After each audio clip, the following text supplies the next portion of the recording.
1절에서 23절까지 39장 전체 말씀입니다. 말씀을 봉독하겠습니다. 요셉이 이끌려 애굽에 내려가매 바로의 신하 친위 대장 애굽 사람 보디발이 그를 그리로 데려간 이스마엘 사람의 손에서 요셉을 산이라. 여호와께서 요셉과 함께 하심으로 그가 형통한 자가 되어 그의 주인 애굽 사람의 집에 있으니 그의 주인이 여호와께서 그와 함께 하심을 보며 또 여호와께서 그의 범사에 형통하게 하심을 보았더라. 요셉이 그의 주인에게 은혜를 입어 섬김에 그가 요셉을 가정 총무로 삼고 자기의 소유를 다 그의 손에 위탁하니 그가 요셉에게 자기 집과 그의 모든 소유물을 주관하게 한 때로부터 여호와께서 요셉을 위하여 그 애굽 사람의 집에 복을 내리심으로 여호와의 복이 그의 집과 밭에 있는 모든 소유에 미친지라. 주인이 그의 소유를 다 요셉의 손에 위탁하고 자기가 먹는 음식 외에는 간섭하지 아니하였더라. 요셉은 용모가 빼어나고 아름다웠더라. 그 후에 그의 주인의 아내가 요셉에게 눈짓하다가 동침하기를 청하니 요셉이 거절하며 자기 주인의 아내에게 이르되 내 주인이 집안의 모든 소유를 간섭하지 아니하고 다 내 손에 위탁하였으니 이 집에는 나보다 큰 이가 없으며 주인이 아무것도 내게 금하지 아니하였어도 금한 것은 당신뿐이니 당신 그의 아내임이라. 그런데 내가 어찌 이 큰 악을 행하여 하나님께 죄를 지으리까. 여인이 날마다 요셉에게 청하였으나 요셉이 듣지 아니하여 동침하지 아니할 뿐더러 함께 있지도 아니하니라. 그럴 때 요셉이 그의 일을 하러 그 집에 들어갔더니 그 집 사람은 하나도 거기에 없었더라. 그 여인이 그의 옷을 잡고 이르되 나와 동침하자. 그러나 요셉이 자기 옷을 그 여인의 손에 버려두고 밖으로 나가매 그 여인이 요셉이 그의 옷을 자기 손에 버려두고 도망하여 나감을 보고 그 여인의 집사람을 불러서 그들에게 이르되 보라, 주인이 히브리 사람을 우리에게 데려다가 우리를 희롱하게 하는도다. 그와 나와 동침하고자 내게로 들어오므로 내가 크게 소리 질렀더니 그가 나의 소리를 질러 부름을 듣고 그의 옷을 내게 버려두고 도망하여 나갔느니라 하고 그의 옷을 곁에 두고 자기 주인이 집으로 들어오기를 기다려 이 말로 그에게 말하 이르되 당신이 내 우리로 우리에게 데려온 히브리 종이 나를 희롱하려고 내게 들어왔으므로 내가 소리를 질러 불렀더니 그가 그의 옷을 내게 버려두고 밖으로 도망하여 나갔나이다. 그의 주인이 자기 아내가 자기에게 이르기를 당신의 종이 내게 이같이 행하였다 하는 말을 듣고 심히 노한지라. 이에 요셉의 주인이 그를 잡아 옥에 가두니 그 옥은 왕의 죄수를 가두는 곳이었더라. 요셉이 옥에 갇혔으나 여호와께서 요셉과 함께 하시고 그에게 인자를 더하사 간수장에게 은혜를 받게 하시매 간수장이 옥중 죄수를 다 요셉의 손에 맡김으로 그 재반 사함을 요셉이 처리하고 간수장은 그의 손에 맡긴 것을 무엇이든지 살펴보지 아니하였으니 이는 여호와께서 요셉과 함께 하심이라.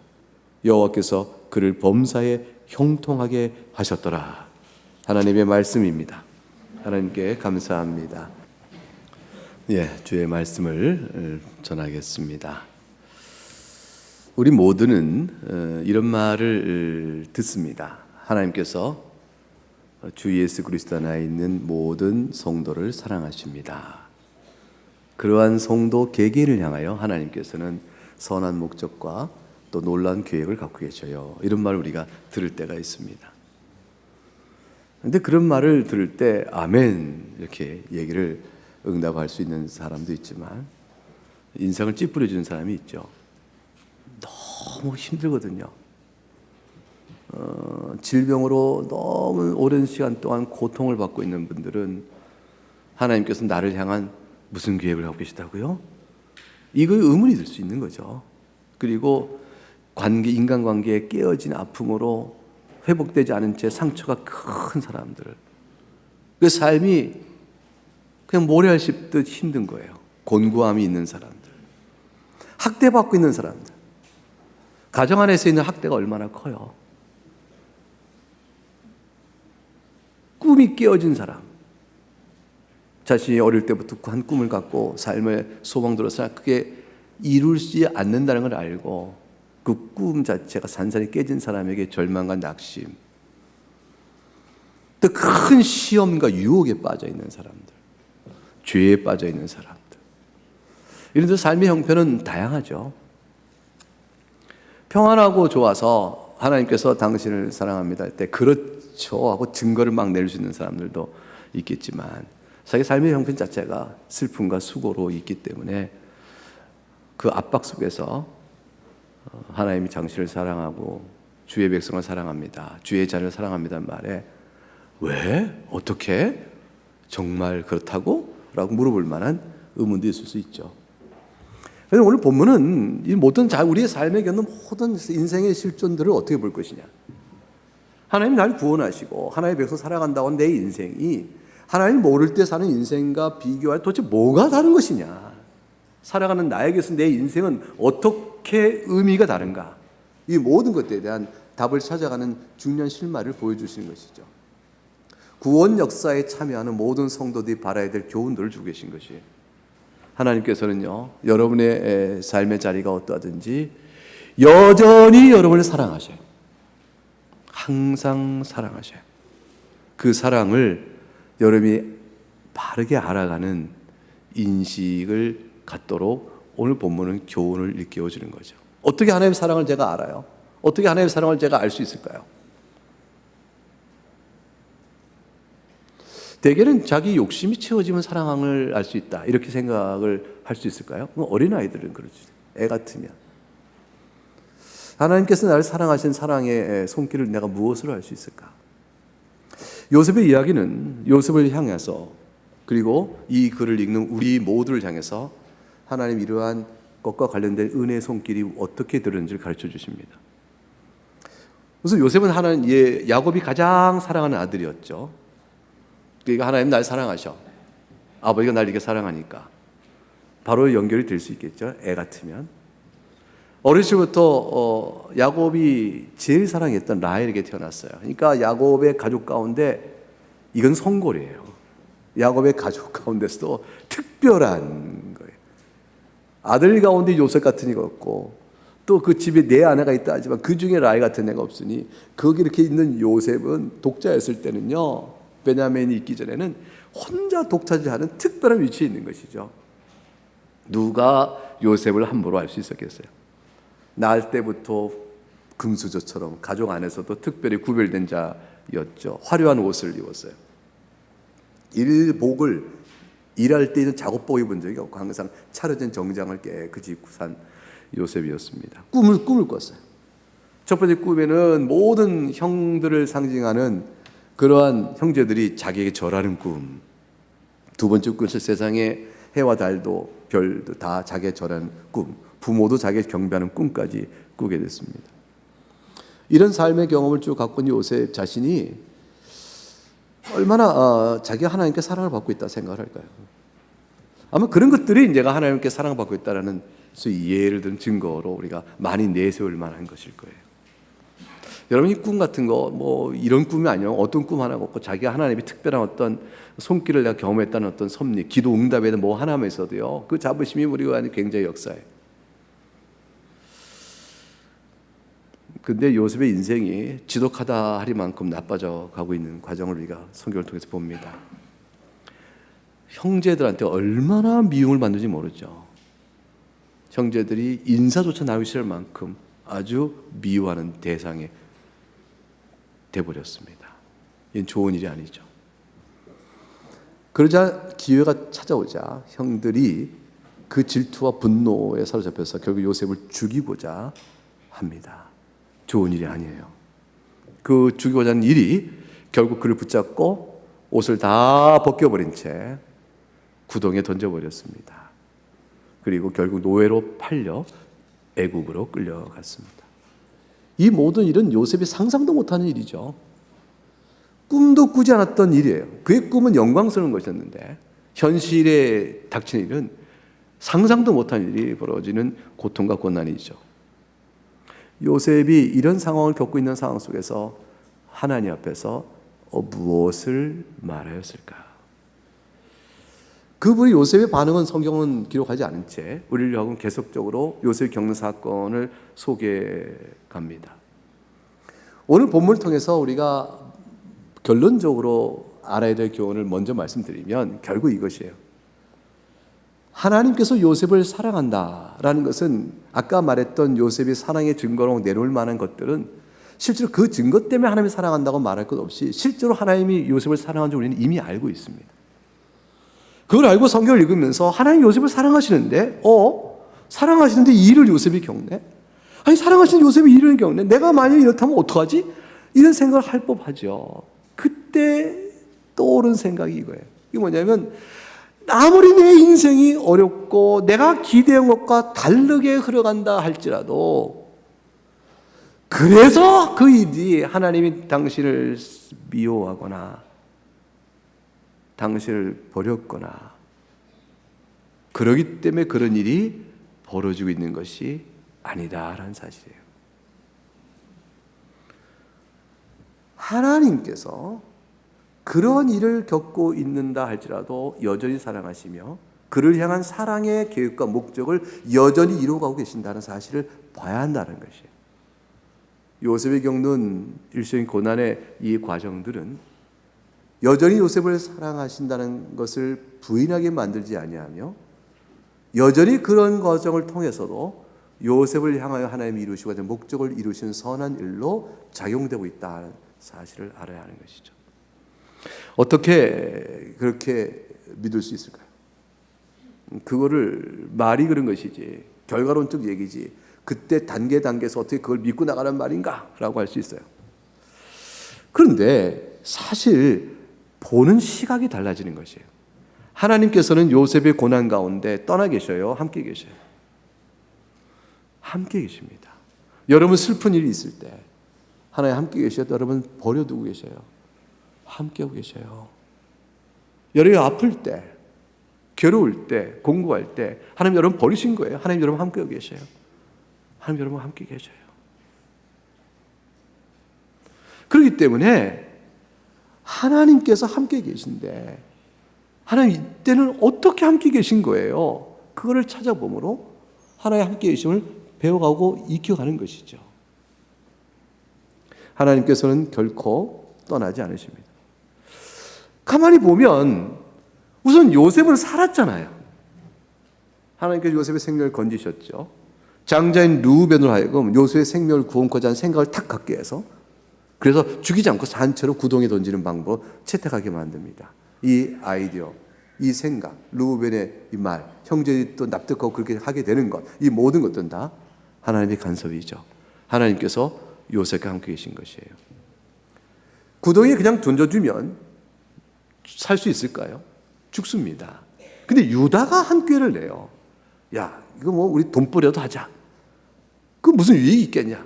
해서 그 말이 또 이해가 돼서 그 요셉을 이스마엘 사람들에게 팔아버리게 됩니다. 이것은 구덩이에 그냥 뒀을 때 죽을 요셉을 살리는 또 하나의 방법이죠. 하나님이 함께 하신 거죠. 거꾸로 생각해 보면 그때 루벤이 말하지 않았다면, 그때 유다가 말하지 않았다면, 하나님께서 그때 그렇게 하도 역사하지 않았다면 나는 이미 죽었어! 라는 하나님의 은혜의 손길이 그 고난의 상황 속에서 작용하고 있는 것이에요. 미디안 사람들이 팔았는데 친위대장 애굽 사람 보디발에게 팔아넘기게 됩니다. 보디발이 그걸 사게 되죠. 아, 이것은 정말 인생에 연결되는 고리와 계기 속에서 특별 섭리예요. 하나님 목적하신 바대로 이끄시는 섭리의 작용이 연결되게 하신 것이죠. 그 하나님께서는요, 이렇게 세상이 되어가도록 창조하시고 질서를 만든 다음에 질서에서 쫙 풀어놓은 다음에 알아서도 어떻게 되나 보자 하시는 것이 아니고 한 사람 한 사람 인생을 향한 하나님의 목적에 따라 그 인생이 사라지도록 여러 계기를 만들어 주셔요. 여러분 지금 나그네 교회에 오게 된 것도 그냥 우연히 된 게 아니에요. 이 자리에 앉아 있는 것 하나님께 여러분 개개인을 향한 개인의 목적의 특별한 목적에 따라 섭리 과정이 연결되어 이곳에 온 것이에요. 이 일을 통해 앞으로 여러분 인생 속에 또 여러분의 신앙 실천 속에 하나님 어떤 목적을 갖고 있는지 우리는 다 모르죠. 그러나 그때마다 살아온 걸음걸음이 다 연결되어 온 것이죠. 하나님께서 보디발에게 팔아넘기게 됩니다. 형제들의 눈에 비춰보면 요셉은 죽은 자예요. 끝났어. 요셉의 꿈이 이루어질까요? 형제들 마음이 시원합니다. 요셉 저자가 꿈을 꿨어. 꿈꾸는 자 요셉이 그 꿈 산산조각내고 헛된 꿈이었다는 거를 결론 내릴 만한 상황을 형제들이 이미 만들어버렸죠. 끝난 거예요. 요셉은 끝난 거죠. 그런데 하나님께서는 그 꿈을 이루어가는 계기가 되고 방편이 되고 섭리 목적에 그걸 쓰고 계시죠. 아니 놀라운 일들이 벌어지는 것이죠. 사람의 판단으로 끝난 인생이 하나님에게는 열려진 인생, 더 큰 목적을 향해 나가는 걸음의 단계가 되고 맙니다. 하나님의 간섭입니다. 하나님께서 요셉과 함께 하고 계신 것이죠. 그러니까 오늘 본문의 1절과 5절에 보게 되니까 그 중에 계속 성경은 뭘 얘기하냐면 뜻밖의 얘기를 해요. 2절에 하나님께서 요셉과 함께 계셨다. 그가 형통한 자가 되었다. 3절에 보니까 그의 주인이 그거를 증언한 자가 되어버려요. 보디발이 그 봅니다. 요셉에게 맡겼더니 일이 형통하네. 이게 일반적인 지혜를 넘어서 요셉의 하는 일이 좋은 결과를 내게끔 하나님께서 특별히 역사해 주고 있다는 사실인 거죠. 우리가 기도함으로 어떤 일들을 감당하잖아요. 어떤 일을 할 때 기도함으로 합니다. 기도하고 사람의 지략과 지혜와 모든 노력을 다한 것 가지고 일을 처리해 나가요. 그러나 그 일을 처리해 감에 있어도 하나님의 도우심을 구합니다. 하나님의 특별한 은혜의 역사가 있는 줄 알고 도움을 구하죠. 기도하는 자는 그렇게 나가는 거예요. 그 형통함을 그 앞에 구하죠. 그 일이 선이 되어진 결과를 보디발이 본 거예요. 요셉은 특별하다. 요셉이 그의 주인에게 은혜를 입고 가정 총무가 되게끔 지위를 높아집니다. 노예로서 가장 높은 지위에 오르게 됩니다. 소유를 다 그에서 유탁했으니 이 노예라고 할 수 없는 지위에 오르게 된 거죠. 그러자 5절을 보니까 이 모든 일들이 어떻게 되어진 것인가. 여호와께서 요셉을 위하여 그 사람 집에 복을 내리심으로 여호와의 복이 그의 집과 밭에 있는 모든 소유에 미친지라. 일반적인 은총의 역사에 따라 부어주시는 선한 것을 가득 채워주신 거예요. 이렇게 되어짐으로 요셉이 그 보디발의 지위가 높아집니다. 그런데 요셉이 이와 같이 모든 일을 함께함에 있어서 요셉이 일이 잘 되는 경우에만 하나님께서 함께 하시고 형통하신 게 아니고요. 요셉이 큰 시험을 당하는 일에도 함께 하셔요. 사실 요셉이 요때 나이가 팔려갈 때 나이가 17세예요. 17살 때 팔려갑니다. 총리의 지위에 오르실 때가 30이라 성경이 나중에 말해줘요. 그러니까 요셉이 보디발의 집에 있고 감옥에 갇히고 하는 시간들이 약 13년 동안 지나갑니다. 보디발의 집에 가정총무 일하는 동안에 17세에서 20세에 이르는 나이, 젊고 용모가 빼어나고 굉장히 아름다웠고 능력 있었고 지혜롭고 아주 훌륭했어요. 보디발의 아내가 요셉을 향한 그 음욕의 마음, 그 탐심을 억지를 못한 거죠. 그걸 억지 못하고 눈짓으로 은근히 동침을 계속 청하였습니다. 강한 유혹이 밀려온 거죠. 젊은 요셉, 모든 게 잘 돼가고 있는 요셉, 그 마음에 교만의 뿌리가 싹트게 되어지면 자신의 신분과 처지가 어떻다는 사실을 순간 망각하고 일이 되어지고 형통케 되어지는 얻어진 결과에 만족이 되어져서 그 순간에 다가오는 유혹의 시험에 그냥 넘어질 수 있는 거죠. 그를 통제할 만한 자기의 절제력이 과연 요셉에게 작동할까? 이건 우리에게 관심사가 되어져요. 근데 요셉이 성경을 보니까 지체 없이 거절합니다. 거절에 단호하며 또 조리 있게 보디발의 아내에게 설명할 만한 제시를 합니다. 8절 말씀 같이 읽어보죠. 8절 같이 읽어봅니다. 시작. 내 주인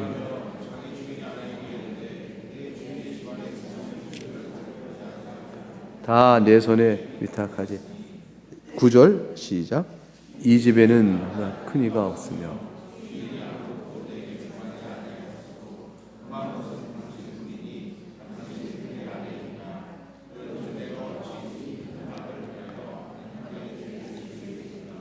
두 가지를 얘기했죠. 첫째 하나는 내 주인이 나를 믿고 나에게 모든 걸 다 의탁하고 당신만 금했습니다. 주인이 나에게 믿고 맡겨진 신리를 내가 어찌 무너뜨릴 수 있습니까? 라고 말하며 똑같은 이치에 따라 이 모든 일이 되어진 것은 하나님께서 나를 사랑하여 주신 것인데 하나님 앞에 어찌 이 큰 악을 행하여 죄를 범하겠습니까? 라고 말함으로 설득을 시켰어요. 유혹은 한 번으로 그치지 않습니다. 파도처럼 계속 옵니다. 기회를 만들어 오는 것이 한 번으로 그치지 않을 뿐더러 그 유혹은 마음을 때리는 거기 때문에 한 번의 유혹을 이겨도 그 마음 속에 있는 그 죄의 성정을 계속 자극시켜 오면 그것은 시험이 한 번에 이겨도 또 새로운 기회 또 오면 또 이겨도 또 오면 또 여전히 시험인 거예요. 이 시험은 한 번 이긴 것으로 되어져 동일한 시험은 절대로 내가 다시는 넘어지 않는다라는 백신이 아니에요. 한 번 백신 맞으면 평생 유효 효과가 있는 것좀 되는 게 아닙니다. 마음의 정욕을 흔들어 오는 거기 때문에 한 번 이겨도 다음에 오면 여전히 시험이요. 오히려 10번, 10번의 시험이요. 100번, 100번 다 시험인데 반복된 시험일수록 더 힘들어집니다. 이 시험이 계속 보디발의 아내가 한 번, 두 번이 아니란 것을 날마다 청하였다. 날마다 청하였다. 얼마나 힘들었을까요? 근데 요셉은 그때마다 노, 아니요 라고 듣지도 않았어요. 듣지도 않고 성경에 보게 되니까 10절에 동침하지 아니할 뿐만 아니라 함께 있지도 아니었다라고 말씀했습니다. 요셉이 얼마나 강한 영적인 방어막을 가지고 이 사태를 지금 이겨나가고 있는가를 볼 수가 있죠. 그런데 보디발의 아내가 만만치 않았어요. 11절과 15절 가니까 집이 텅 빈 어느 한 때가 옵니다. 이 기회를 보디발 아내가 만들었는지 아니면 마귀가 그 시험처럼 넘기기 위해서 그렇게 만들었는지 말하자면 절호의 찬스가 온 거예요. 말하자면 요셉이 물리쳤어도 요셉마저도 예스라고 해도 괜찮을 것 같은 상황이 되어진 것입니다. 아무도 없으니까요. 12절에 그 여인이 그의 옷을 잡고 이릅니다. 동침하자. 그 뒤에 무슨 말이 더 있을까요? 성경에 더 기록되지 않지만 아무도 없지 않냐. 내가 다 아무도 없게 했어. 누구도 볼 사람은 없어. 요셉 그러지 마. 뭐 어떤 말인가 했겠죠. 요셉이 자기 옷을 그 여인의 손에 버려두고 밖으로 나갔다. 어떻게 시험을 이기죠? 요셉의 방법은 우리에게 한 가지 진리를 보여줍니다. 도망치라는 거죠. 최후의 수단이었습니다. 결국 도망쳐 버립니다. 옷을 버려두고서라도 도망쳐 버렸습니다. 악은 모양이라도 취하지 말라고 데살로니가서 5장 22절에 말씀하셨습니다. 그렇게 되면 하나님께서 너희를 온전히 거룩하게 하시고 온 영과 혼과 몸이 주님 강림하실 때 흠없이 보존되도록 하신다라고 말씀해 주십니다. 보디발의 아내가 요셉을 사랑했을까요? 아니면 욕정이었을까? 사랑과 욕정의 갈림길이 이 결과에서 드러납니다.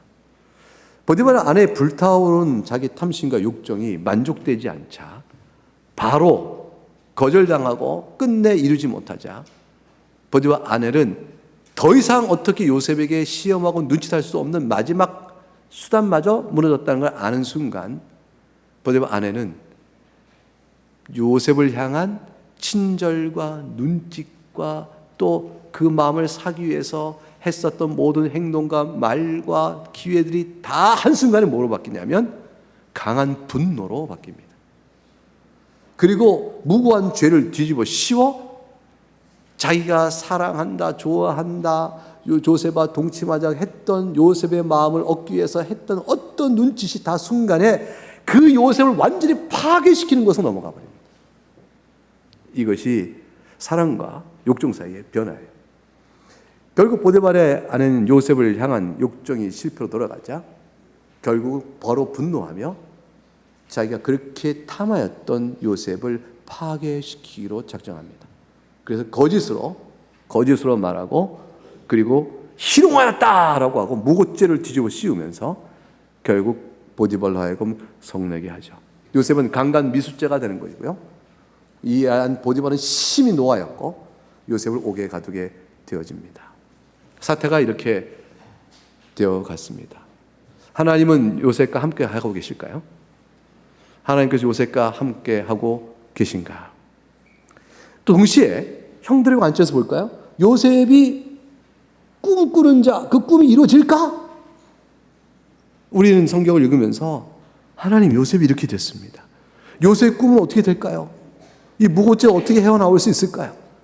이 무고죄를 풀어나는 길은 방법이 없어요. 보디발 아내가 사실은 그게 내가 거짓해서 말하지 않는 한 어떻게 이 상황을 벗어날 수 있겠어요? 하나님께서는 요셉의 인생을 어떻게 이끌어가실 것이며 요셉이 준 꿈은 어떻게 이루어가실 것인가? 이런 게 등등이 문제가 되겠죠. 하나님은 어디에 계신가? 그러나 하나님은 항상 요셉과 함께 계셨어요. 요셉이 보디발의 아내의 유혹을 끝까지 이겨냅니다.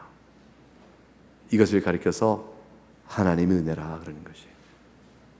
내가 어찌 이 큰 악을 향하여 하나님께 죄를 지으리까? 이 말 속에 담겨있는 요셉의 신앙 고백을 보세요. 하나님의 자신에게 베푸신 사랑과 은혜에 대한 절절 넘치는 감사의 충만함으로 말하고 있는 것이잖아요. 자기 안에 채워진 것으로 말하고 있는 것이에요.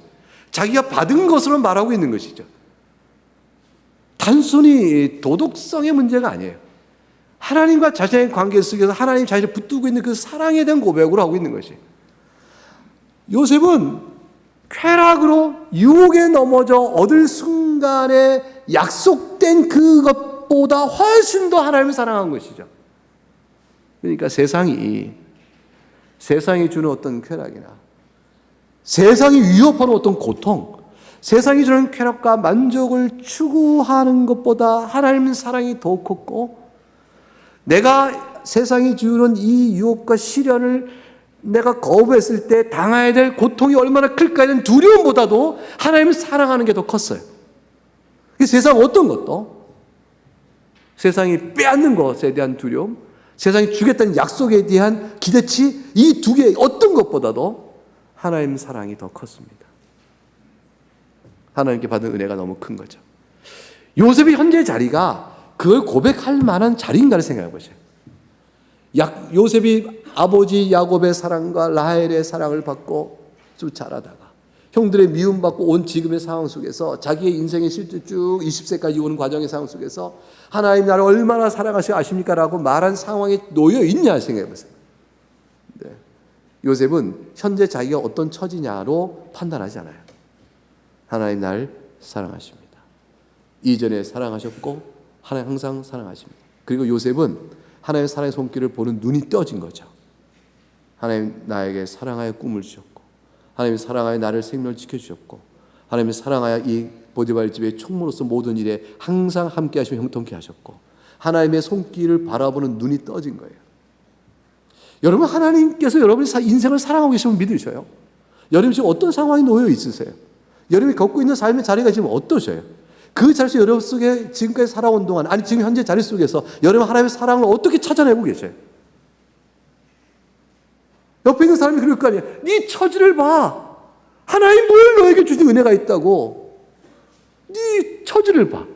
그게 무슨 하나님의 사랑을 말할 수 있어? 라고 누가 조롱과 멸시한다 할지라도 형들이 고웃음 치죠. 요새 네 꿈이 이제 이루어지겠냐? 이렇게 말한다 할지라도 요셉은 하나님의 사랑을, 은혜를 고백할 이유들 너무나도 바라보고 있는 것이죠. 여러분은 어떻게 찾으세요? 감사와 고백과 그것을 찾고 계셔요? 아니면 못 찾고 계세요? 못 찾고 있다면 어떤 형태로인가 여러분은 하나님의 앞에 감사와 또 고백을 합시다 할 때 이유를 못 찾는 거죠. 그것도 시험이에요. 그건 시험이에요. 시험은 위기도 오지만 무감각과 무덤덤으로도 오는 것이에요. 요셉의 믿음은 보디발의 아내의 강한 매일마다 다가오는 이 시험을 단호히 이겨내는 것은 요셉 자신에게서 나온 것이 아니라 하나님께부터 나와 요셉에게 주어진 거예요. 우린 다 허물과 죄로 죽은 인생이 중생자로 쓰면서 성령의 인도함을 따라 살도록 권면을 받고 있고 그렇게 되고 있는 자들이기 때문에 요셉 또한 이 믿음의 이 아름다움은 다 하나님이 주신 것입니다. 하나님께서 요셉과 함께 있던 이 상황은 또 알 수 있는 게 보디발이 반응이 어땠어요? 심히 노했다 되어 있어요. 심히 노하면 보디발이 어떻게 할까요? 노예니까 죽이라 할 거 아니에요. 죽이라. 근데 살리라 그랬어요. 살리라. 어디 살리라고 했어요? 옥에 가두라 했잖아요. 산 거죠. 당장 죽여라 하지 않고 이 히브리족 노예를 감히 이렇게 내가 너에게 은혜를 베풀었거늘 당장 죽이라. 근데 살리라 했다니까요. 옥에 가두라가 살리라는 뜻이에요. 살리라는 뜻이. 어떻게 물론 보디발이 살리라는 뜻으로 했겠어요. 자기 나름대로는 심한 벌을 내린 거죠. 심히 노하였으니 합당한 벌을 내리는데 벌을 내린 그 수위가 하나님께서 역사하셔서 살리는 쪽으로 내리신 거예요. 그러니까 섭리는 살리라가 된 거고 말은 옥에 가두라가 된 거죠. 하나님의 인자하심이 그 가운데 있게 된 겁니다. 과연 옥에 들어가서 21절과 23절에 보니까 요셉과 함께 하시고 인자하심이 더하셔서 그러므로 범사에 형통케 했다 이렇게 되어 있습니다. 여기까지 끊어보면 해피 엔딩 그런가요? 아직 옥에 있지만 해피 엔딩 그 정도 분위기로 흘러가고 있죠. 이렇게 그 다음에 이제 그 다음부터는 요셉의 승리에 이 얘기를 쭉 바라고 요셉 총리까지 되는 애국 총리까지 되니까 그야말로 해피 엔딩의 아름다운 동화 같은 이야기를 쫙 해서 그 뒤로 요셉은 행복하게 살았더래요. 뭐 이렇게 될 것 같은 흐름이잖아요. 그러면서 우리는 이 성경을 읽으면서 우리가 요셉 같은 믿음을 갖자 이제 이렇게 소원을 갖게 됩니다. 좋은 적용입니다. 여러분 모두가 또 우리 성경에는 우리 모두가 이런 상황 속에서 요셉 같은 믿음의 사람이 되라를 교훈하십니다. 그런데 그것만이 아니에요. 그것만이 아니에요. 여러분 이 이야기를 읽으면서 여러분은 맞아. 요셉은 꼭 나와 같네. 요셉은 꼭 나처럼 믿음의 승리를 해. 마음에 들어. 난 요셉 마음에 들어서 나와 똑같아. 이 마음이 들어서 여러분의 기쁨을 요셉과 함께 하셔요? 아니면 참 다르네. 요셉은 참 다르네. 나는 요셉 같지 않은데. 어떻게 요셉과 같을 수 있을까? 그 마음이 찾아오셔요. 여러분 모두가 요셉 같길 바랍니다. 요셉 같이 되십시다. 요셉 되면 복을 받길 바랍니다. 라고 하면 아멘 라고 외칠지 모르지만 아멘이 마음에도 나오냐 말이에요. 너무 다른데 난 요셉 같을 수 있을까? 승리한 요셉이 여러분의 모습이에요? 아니면 건너뛴 38장에 나와 있는 유다의 실패자의 모습이 여러분의 모습이에요? 38장 유다의 얘기가 나옵니다. 유다는요, 그가 아들이 있었는데 엘이에요. 또 아들이 있었는데 오난이에요. 근데 엘이 죽고 다말이라는 엘을 위한 아내가 자식을 못 놓고 엘이 죽어요. 근데 오난이 계대 결혼처럼 죽은 자식이 없는 형수를 다시 결혼하여 아이를 이어가도록 하는 것이 원칙인데 오난이 이게 내 자식이 되지 않겠다 싶어서 그렇지 아니하므로 하나님 보시기 악하여 오난을 주게 됩니다. 결국 자식 없이 된 며느리 다말이 결국 유다와 관계를 가려고 그 꾀를 하면서 그 동네의 창기의 모습으로 결국은 유다를 유혹합니다. 유다는 아버지 집을 떠나서 점점점 가나안 사람 집으로 내려갔다. 38장 1절에 유다가 자기 형제들부터 떠나 내려가서 아둘람 사람 히라와 가까이 하니라. 여러분, 이건 뭐예요? 교회를 떠나서 세상 속에 들어갔다는 얘기예요. 유다가 교회를 떠나서 세상 속에 들어간 것과 똑같아요. 세상 사람과 어울려 살면서 그들의 행태를 보는 가운데 다말을, 자기 아들의 며느리를 세상 사람과 얻어요. 그러니까 모든 사고방식과 생활방식의 생각 자체가 다 이 가나안 풍습적이 된 것이죠. 그 상황 속에 다말은 꾀를 내요. 시아버지 씨를 받아서 내가 자식을 낳아야겠다. 그리 다말이 꾀를 내는 것은 그 당시에 창기 모습으로 유다를 꾀는 것이고, 유다는 창기를 따라 관계하는 하나님 보실 때 악한 일을 해요. 하나님께 이스라엘 가운데 창기 두지 못하도록 하셨어요. 악하다. 근데 유다가 그렇게 나와요. 타락한 유다요, 실패자 유다예요. 그 죄 중에 세상에 따라 살아가는 거예요. 이때 실패자 유다의 모습을 읽을 때 어떻게 이래? 신자가 이러면 안 되지 라고 경계표를 갖고 요셉이 읽으면서 마저 모범표를 갖는 것은 옳은 일입니다.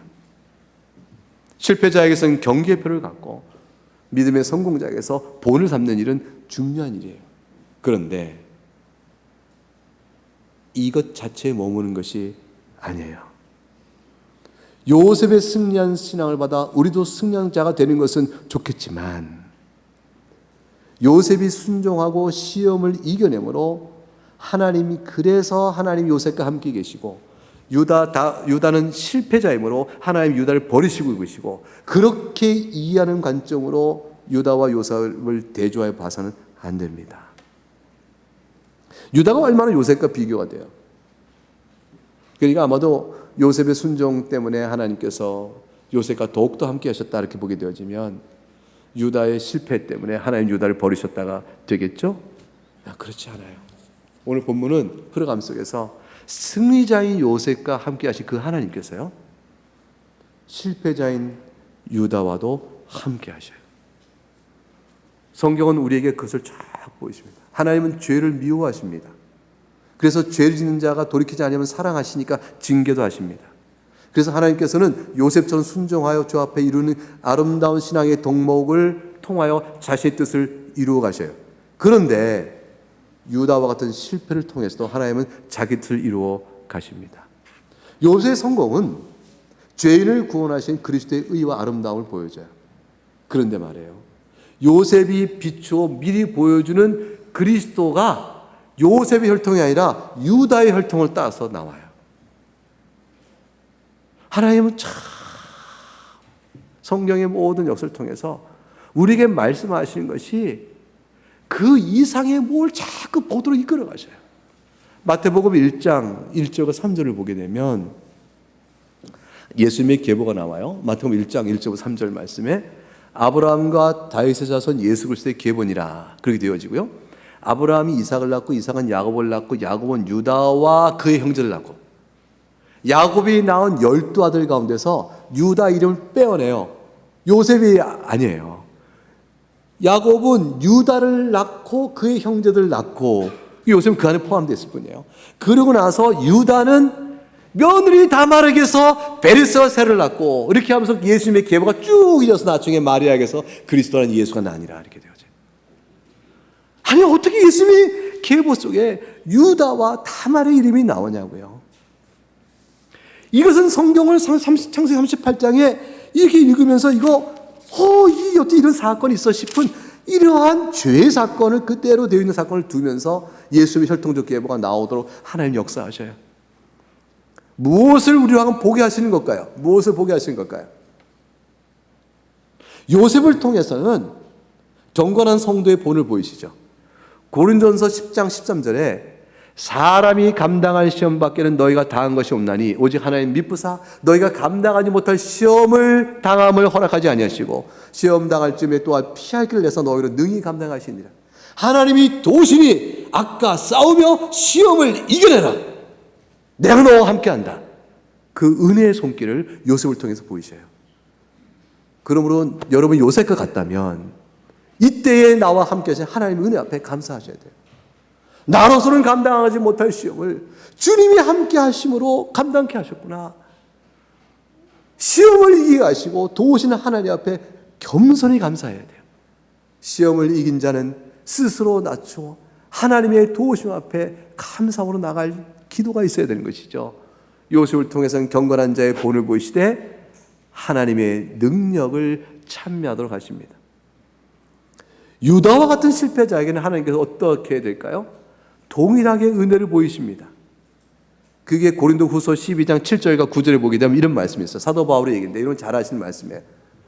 사도 바울이 놀라운 계시를 받습니다. 너무 그러니까 자만하지 않도록 육체의 가시고 사탄의 사자를 주셨으니 나를 쳐서 너무 자만하지 않게 하려 하십니다.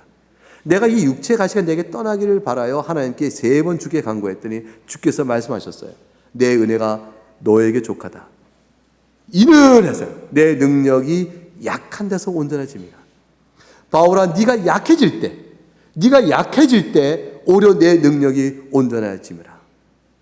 사랑하는 여러분, 바울이 받았던 육체의 사탄의 가시가 뭔지 조금 모릅니다. 이 육체의 가시는 라고 말하는 것은 영적 가시도 있죠. 우리가 하나님 앞에서 하나님 이걸 떠나게 해주세요. 하나님 이것이 저에게 없어지게 해주고 싶은 여러분이 갖고 있는 모든 상처와 아픔과 괴로움과 하나님께 보실 때 있는 어떤 일든지 하나님께서 죄를 미워하시나 그 모든 상황에서 한 가지 알려주시는 게 있어요. 우리의 연약함을 바라보게 하시는 거예요. 다말은 자기의 육신의 계보를 통해 오실 그리스도를 바라보는 데 사용됨에 있어서 결국은 그리스도를 바라보는 자기를 보게 됩니다.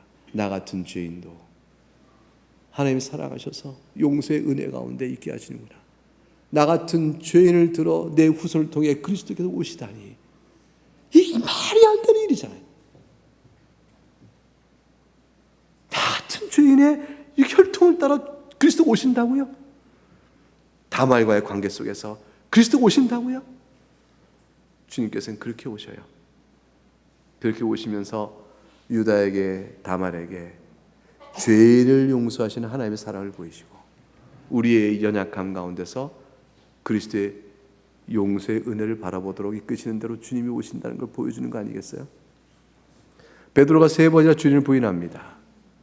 베드로를 복음의 사도로 쓰시기 위해서 죄를 3번이나 주님을 부인한 죄를 범한 베드로를 사용하시는 거죠.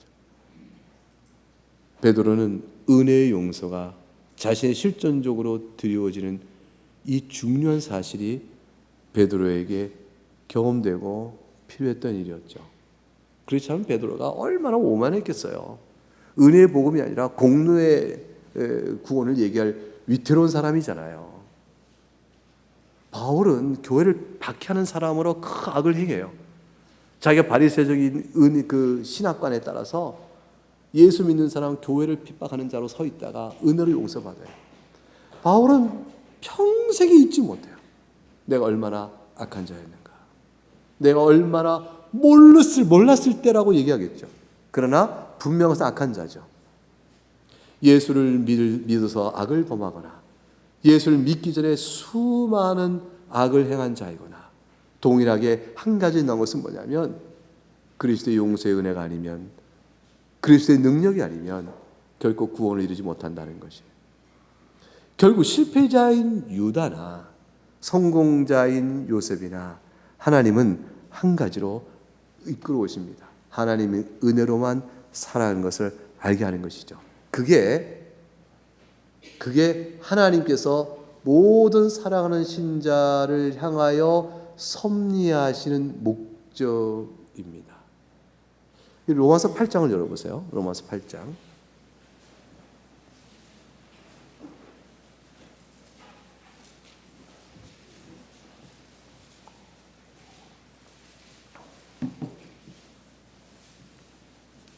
로마서 8장 28절부터 30절까지 말씀을 같이 읽어보겠습니다. 그리고 오늘 본문에 드려진 유다나 요셉이나 실패자나 성공자나 실패자나 승리자나 어떠할까 생각하시면서 8장 28절부터 30절까지 말씀을 같이 읽어보겠습니다. 시작. 우리가 알거니와 하나님을 사랑하는 자 곧 그의 뜻대로 부르심을 입은 자들에게는 모든 것이 합력하여 선을 이루니라. 하나님이 미리 아신 자들을 또한 그 아들의 형상을 본받게 하기 위하여 미리 정하셨으니 이는 그로 많은 형제 중에서 맏아들이 되게 하려 하심이니라. 또 미리 정하신 그들을 또한 부르시고 부르신 그들을 또한 의롭다 하시고 의롭다 하신 그들을 또한 영원하게 하셨느니라. 사랑하는 교회 여러분, 28절 보세요. 하나님을 사랑하는 자, 이것은 하나님이 사랑하는 자로도 번역이 돼요. 두 가지가 같이 복합적으로 번역이 되어집니다. 왜냐하면 문장이 아니라 구로 되어 있거든요. 사랑을 하는 자, 하나님의, 어순이 이렇게 되어 있어요. 하나님의 사랑하는 자. 이 말은 하나님을 사랑하는 자도 되고 하나님께서 사랑하는 자도 돼요. 누가 하나님을 사랑할 수 있죠? 하나님께서 사랑하는 자라야 돼요. 그러니까 하나님께서 사랑하여 그래서 하나님을 사랑하는 자는 하나님 뜻대로 부르심을 입은 자이니 그가 살아가는 모든 인생길에 겪는 일들은 다 선을 이루기 위하여 겪는 일이다. 그 선은 무엇일까요? 29절과 30절에 쭉 이어져요. 아들의 형상을 담는 것이다. 그리고 30절에 결국 그들로 하여금 의롭다함을 갖는 믿음의 사람이 되게 하고 영원롭게 하기 위함이다 라고 되어 있어요. 이 인도함 속에 모든 것이 합력하여 이룰 때 경험해야 될 것, 여러분이 승리자일 때 하나님의 은혜로만 승리한 줄 알고 하나님 이것은 나로 인한 것이 아닙니다. 하나님이 사랑하여 내게 주신 것입니다 라고 고백할 수 있는 그런 자가 되어야 되는 것이고, 여러분이 넘어져 있을 때 실패자인 나를 깨우쳐 다시 하나님만이 의의가 있고 나같이 애통하고 슬퍼하는 자를 불쌍히 여기시는 하나님의 사랑 앞에 다시 나오도록 하는 손길인 줄 알고 더욱더 주님만을 의지하고 나가는 것, 그것이 있어야 하는 것이죠. 여러분 인생이 승리할 때나 실패할 때나 유다일 때나 요셉일 때나 오늘 본문은 계속해서 예수 그리스도를 향하여 우리의 눈길을 이끌어가는 특별 섭리의 목적을 보게 하십니다. 그러므로 마태복음 5장을 보세요. 천국에 속한 자가 어떤 자인가. 마태복음 5장을 보게 됩니다. 마태복음 5장 3절부터 10절 말씀을 보셔요. 팔복의 말씀이 있죠. 말씀을 보겠습니다. 앞부분을 제가 읽으면 뒷부분을 여러분 읽으세요. 심령이 가는 자는 복이 있나니 애통하는 자는 복이 있나니 온유한 자는 복이 있나니 의에 줄이고 목마른 자는 복이 있나니 긍휼히 여기는 자는 복이 있나니 마음이 청결한 자는 복이 있나니 화평하게 하는 자는 복이 있나니 의를 위하여 박해를 받은 자는 복이 있나니. 여러분이 천국 백성입니다. 여러분의 신앙의 삶은 팔복이라 말하는 이 8가지의 심령 상태를 계속 배워가는 것입니다. 여러분은 여러분에게 의의가 없는 심령의 가난함이 무엇인지를 계속 배워갈 것입니다. 여러분은 여러분의 죄성으로 인하여 애통하는 자의 경험을 가질 것이에요. 그리고 우리를 둘러싼 세상 역사 속에 가득 찬 불의와 죄 때문에 괴로워하는 애통이 여러분에 있습니다. 내 자신의 죄로 인한 애통, 그리고 세상의 죄로 인한 애통함이 있게 될 겁니다. 그리고 여러분 그러므로 여러분 마음속에 어떤 의의 교만도 다 내려놓고 온유한 자가 될 수밖에 없음을 알아요. 하나님의 전적인 주권 앞에 사는 자인 줄 알고 여러분이 주의 뜻을 먼저 구하는 자가 될 겁니다. 온유한 자라는 것은 주의 뜻을 먼저 구하는 자가 된다는 뜻이에요. 그래야 온유한 것이.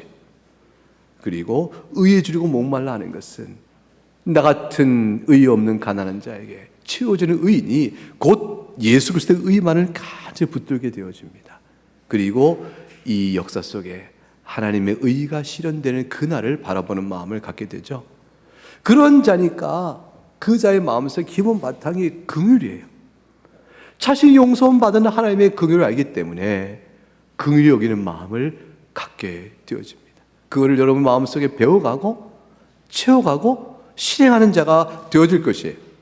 그리하여 8절에 어떻게든 하나님의 말씀에 따라 살아가며 성령의 인도함 따라 청결한 마음, 하나님을 뵙는 마음이죠. 하나님을 뵙는 그 청결한 마음이 여러분 마음속에 되기를 바라는 마음이 있고, 그리고 화평케 할 것입니다. 온유한 자는 주의 뜻에 따라 사는 자고 그 우선하는 자가 되어지니 그 안에서 화평의 놀라운 일을 이루게 되어질 것이죠. 세상이 박해를 하면 주에 대한 이 은혜 때문에 박해를 받는 자로 사는 것이죠. 이러한 믿음의 이 형태가 우리가 안에 드려지는 것이에요. 실패자인 유다에게도 이것이 배워지는 과정이고요. 승리자인 요셉도 이것을 배워가는 것입니다. 그리고 우리 모두가 다 이것을 배워가는 것이죠. 여러분 모두가 이 은혜 가운데 여러분의 삶이 또 신앙이 있음을 생각하고 주를 그 가운데서 예수님 때문에 주님을 영화롭게 하는 것이에요. 여러분의 도덕성이 예수님을 영화롭게, 하나님을 영화롭게 하는 게 아니고 예수 그리스도의 용서의 은혜 때문에 감사에 행하는 그 선행이, 그 믿음의 반응이 하나님을 영화롭게 하는 것입니다. 그러므로 합력하여 선을 이루게 이끌어 가시는 것이죠. 사랑하는 교우 여러분, 우리가 하나님의 말씀을 보면서 들었던 교훈을 생각해 보십시다. 하나님께서 요셉에게 준 은혜의 능력은 믿음 가운데 하나님의 은혜를 각성하여 내가 어찌 이 큰 악을 행하여 하나님께 죄를 지으리까 고백하고 그 강한 시험을 이겨냈습니다. 하나님께 요셉을 사랑하신 그 은혜의 손길은 우리에게도 동일하게 주어지고 있습니다. 이 말씀을 읽고 있는 우리에게 하나님께서 약속하시죠. 네가 정령코 내가 너희에게 베푼 은혜를 깨달아 하나님 앞에서 엎드려 그 은혜를 감사한다면 네가 요셉과 마찬가지로 내가 어찌 이 큰 악을 행하여 하나님께 죄를 지으리까 말하며 단호하게 시험을 이겨나갈 힘과 능력이 있을 것이라 주께서 우리에게 교훈하신 바입니다. 하나님께서는 어떤 시험을 당할지라도 우리에게 감당할 힘을 주신다 약속하셨기 때문이죠. 그러나 또한 우리가 실패자인 유다와 같다 할지라도 유다를 버리지 아니하시고 유다를 통하여 그리스도의 은혜가 얼마나 내게 족한 것인가 그 앞에 엎드리게 하시며 주님을 더 붙잡는 그런 은혜로 우리를 이끌어내십니다. 그리고 그 유다, 실패자인 유다를 통하여 도리어 그리스도께서 오시는 그 놀라운 은혜를 베푸신 걸 바라보면서 하나님께서 사랑하는 자들을 향하여 어느 때든지 결국엔 하나로 예수 그리스도 앞에 나오게 하신 것임을 보게 되어집니다. 여러분, 여러분이 한번 믿음의 생활을 돌아보십시다. 예수 그리스도를 어떻게 믿습니까? 그리고 그리스도를 붙들 이유를 여러분 삶 속에서 어떻게 찾고 계십니까? 우리 각각 자신을 돌아보면서 이 시간에 기도하도록 하겠습니다. 기도를 모으겠습니다. 사랑이 많으신 하나님 아버지, 우리가 한 인생을 사는 동안에 각종의 다양한 유형의 시험이 듭니다.